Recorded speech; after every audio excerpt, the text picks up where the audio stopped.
Now to the search for a convicted murderer on the loose after he was mistakenly released from a Georgia jail. Our senior national correspondent Steve Osunsami is in Jonesboro with the latest now on this. Steve, good morning.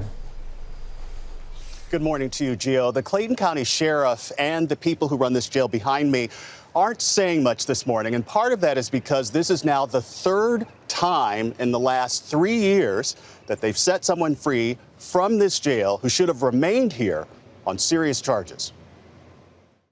Everyone from prosecutors who put him in prison to local people hearing the story are shocked this morning to learn that the Clayton County Sheriff's Department mistakenly let this convicted murderer walk out of jail because they misread his paperwork. This shows negligence on the part of the Sheriff's Department. We were not made aware of this at all. Last October, Kathan Guzman was sentenced to life in prison after he choked and killed his 19-year-old girlfriend, Delilah Grayson.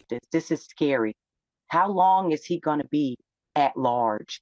Her mother, who lives in Florida, says her daughter was trying to break up with him, and she worries he could come after her. She was getting away from whatever toxicity he was bringing into her life.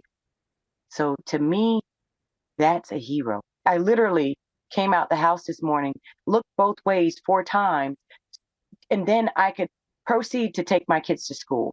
Guzman was about to begin serving his life sentence when staff at the jail misread a court document, failing to see that he was convicted of felony murder and aggravated assault.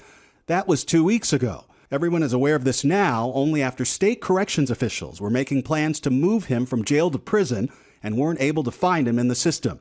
The prosecutor, who's furious, says she's been advised that every available resource is searching for Guzman. Part of the complication is that this isn't a fugitive who busted out of jail. They let him go. The last 2 times this happened, those guys were out for months, and one of those guys only returned to jail because he turned himself in. Guys. Okay, thank you, Steve.